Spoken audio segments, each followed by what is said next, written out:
এখন ঠিক এই সময় মসজিদগুলিতে ভেরিফিকেশন হচ্ছে, অর্থাৎ ইমাম সাহেবরা যে ভাতা পান তা খতিয়ে দেখা হচ্ছে।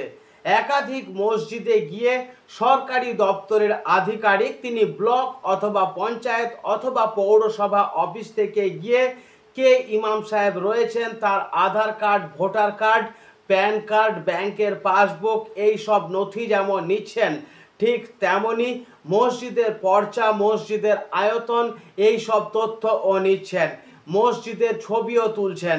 এক একটি এলাকায় এক এক রকমের ফর্ম দেওয়া হচ্ছে, যে ফর্মের সারমর্ম একই। এক কথায় বলতে গেলে ইমাম সাহেব এবং সেই ইমাম সাহেব যে মসজিদে কর্মরত রয়েছেন সেই মসজিদের সার্বিক তথ্য সংগ্রহ হচ্ছে। তো অনেক ইমাম সাহেব এখন প্রশ্ন করেছেন তারা তাদের আধার, ভোটার, প্যান কার্ড, মসজিদ সম্পর্কিত তথ্য তারা সরকারি দপ্তরে দেবেন কি দেবেন না।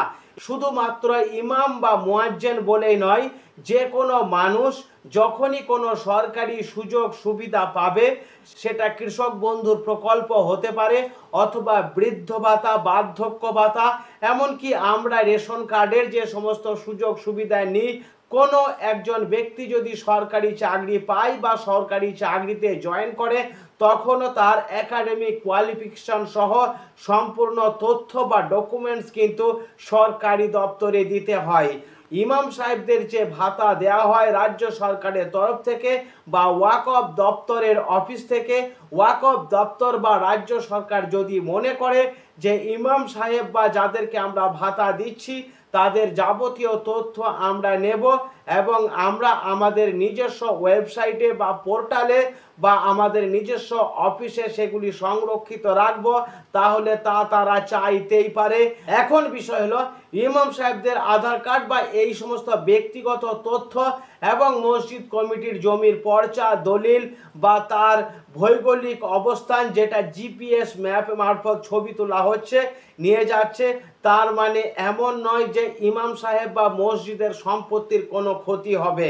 শুধু ইমাম ভাতা দিচ্ছে তাই নয়, কোনো সরকার যদি মনে করে শুধুমাত্র মসজিদই নয়, মন্দির, গির্জা সহ অন্যান্য ধর্ম সম্প্রদায়ের যে সমস্ত ধর্মীয় পীঠস্থান বা প্রার্থনা কেন্দ্র রয়েছে সেই সমস্ত সম্পত্তির হিসাব নিকেশ আমরা নেব বা তার তথ্য বা সম্পত্তির হিসাব আমরা নেব, সেটা চাইতেই পারে।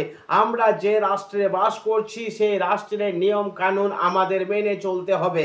এখন বিষয় হলো এই যে ইমাম সাহেবদের ভাতা সংক্রান্ত আপডেট এবং যে ভেরিফিকেশন হচ্ছে, এটা কিন্তু ইমাম সাহেবদের ভালোর জন্যই। কেননা কোনো ইমাম সাহেব আগে মসজিদে ভাতা পেতেন, তিনি 2-4 বছর সেখানে ইমাম হিসাবে কাজ করেছেন, তারপর তিনি চলে গেছেন, তারপরেও কিন্তু তিনি ভাতা পেয়ে যেতেন।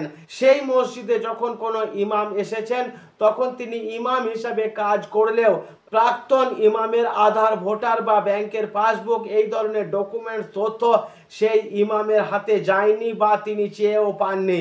আর অনেকাংশেই মসজিদ কমিটিও প্রাক্তন ইমামের বা যে ইমাম ভাতা পেতেন তার ব্যক্তিগত তথ্য মসজিদ কমিটিও নিজেরাও রাখেনি। অনেক ইমাম মসজিদে ইমামতি করা সত্ত্বেও তিনি ভাতার জন্য আবেদন করতে পারতেন না, অর্থাৎ রিপ্লেসমেন্ট করতে পারতেন না। এখন যেটা হচ্ছে, ঝাড়াই বাছাই হচ্ছে বা সমীক্ষা হচ্ছে এবং একটা স্বচ্ছতা আনা হচ্ছে। এটা রাজ্য জুড়ে একটা পাইলট প্রজেক্ট। প্রত্যেক মসজিদে যে সমস্ত ইমামরা রয়েছেন তারা ভাতা পাচ্ছেন কিনা সেসব যেমন খতিয়ে দেখা হচ্ছে, ঠিক তেমনি এটাও দেখা হচ্ছে ইমামের নাম করে অনেকে ভাতা তুলে নিয়েছেন কিন্তু আদেও তারা সেই মসজিদে থাকেন না বা পুরোপুরি ইমামতির পদ ছেড়ে দিয়ে অন্য কোনো কাজে নিযুক্ত, কিন্তু ভাতা পেয়ে গেছেন। যে কথাটি বললাম যে নতুন ইমাম যিনি এসেছেন তিনি ভাতা পাচ্ছেন না।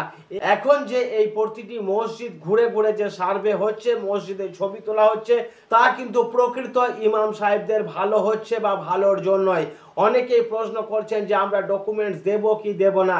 ইমাম ভাতা পেতে গেলে এই সমস্ত দপ্তর, যে সংস্থা, সেটা ওয়াকফ দপ্তরই বলি না কেন বা রাজ্য সরকারি বলি না কেন, যারা ভাতা দিচ্ছে তাদেরকে এই সমস্ত তথ্য দিতে হবে বা তারা চাইতেই পারে। এখন সরকারিভাবে যেটা হচ্ছে তাতে কিন্তু ইমামদের ভালো হচ্ছে। এক কথায় বলতে গেলে যারা প্রকৃত ইমাম তাদের সুবিধা হয়ে যাবে।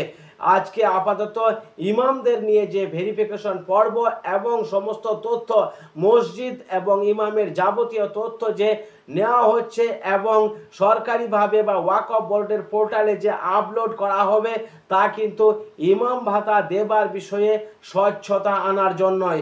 অনেকেই যারা প্রশ্ন করেছেন দেব কি দেব না, তাদেরকে একটাই পরামর্শ দেব, আপনি যখন ভাতা পাচ্ছেন সরকারি যে দপ্তর আপনাকে ভাতা দিচ্ছে আপনার নথিপত্র তারা চাইতেই পারে। ইমাম সাহেবদের স্বার্থে সুবিধার্থে ছোট্ট এই ভিডিওটুকু দিলাম সামাজিক সচেতনতার স্বার্থে। সকলের কাছে অনুরোধ করছি ভিডিওটি শেয়ার করবেন। সবাই ভালো থাকুন, আমার জন্য দোয়া করবেন। আসসালামু আলাইকুম।